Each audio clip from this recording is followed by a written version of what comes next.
শুভেচ্ছা, আসসালামু আলাইকুম। কেমন আছেন আপনারা? আশা করি ভালো।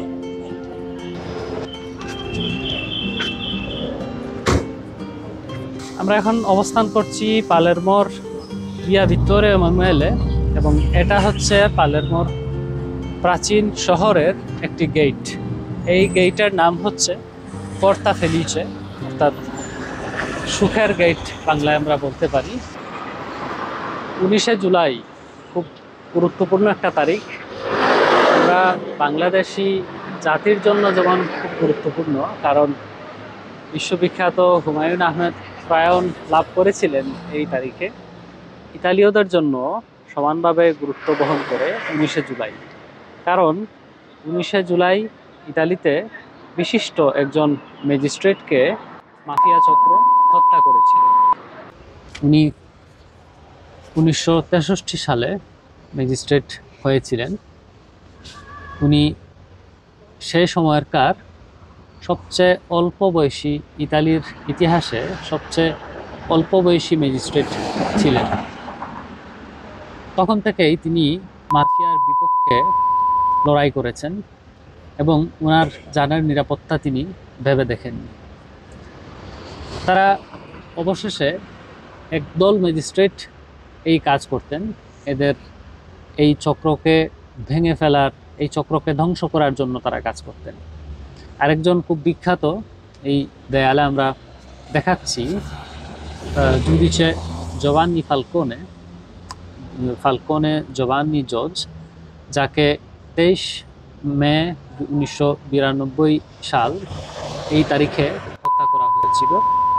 এবং এই ম্যাজিস্ট্রেটের হত্যার পর যখন জানাজা হয়, তখন পাওলো বোরসেলিনো, যাকে নিয়ে আজকে আলাপ করছি আমরা, তিনি উনার জানাজায় গিয়ে বক্তব্য রেখেছিলেন এবং উনার যেহেতু সহকর্মী ছিলেন এবং বন্ধু ছিলেন, উনি বলেছিলেন, আমরা যে আজকে এই হত্যাতে ঋণী হয়েছি, এই ঋণ আমাদের দেশের প্রত্যেক নাগরিককে পরিশোধ করতে হবে, সততা দিয়ে, আইনের প্রতি শ্রদ্ধা রেখে, আইনকে সহায়তা করে, এবং আমরা যাতে যে প্রসেসগুলো চালিয়ে যাচ্ছি মাফিয়া চক্রের বিপক্ষে, সেগুলো ধ্বংস করে।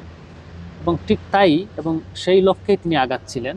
কিন্তু নির্মম ইতিহাস হলো যে মাত্র ওই ফালকনের মৃত্যুর মাত্র 57 দিনের মাথায় 19শে জুলাই 1992 তারিখে তাকেও নির্মমভাবে হত্যা করা হয়।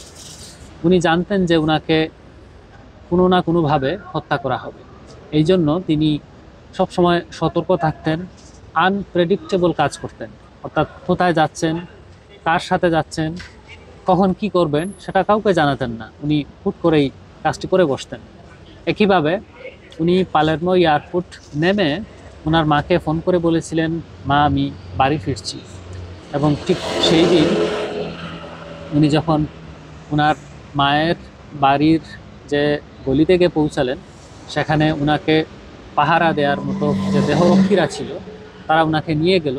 এবং ঠিক ওনার মায়ের কলিং বেলে যখন উনি চাপ দিলেন, তখনই ওনার ওই গলিতে যে পার্ক করা গাড়ি ছিল, সেই গাড়িগুলো ফুটে উঠল। এবং সেই সময় ওনার সাথে একজন পুলিশ এবং ওনার দেহরক্ষী যারা ছিল, বেশ কয়েকজন নিহত হন। আমরা আলাপ করছিলাম জুডিচে পাওলো বোরসেলিনোকে নিয়ে, অর্থাৎ যে ম্যাজিস্ট্রেট, যে জজকে নির্মমভাবে হত্যা করেছিল মাফিয়ার জনগোষ্ঠী, মাফিয়ার লোকেরা। তাদের স্মৃতি হিসাবে এটা একটি কলেজ, এই কলেজের দেয়ালে তাদের জন্য, তাদের স্মৃতিতে একটি মুরালেস আঁকা হয়েছে। চলুন আমরা সেটা দেখে নিই। এবং কি আপনারা জানবেন যে পরবর্তীতে ইতালির এয়ারপোর্টকেও তাদের নামে নামকরণ করা হয়েছে, অ্যারোপোর্তো ফালকোনে বোরসেলিনো।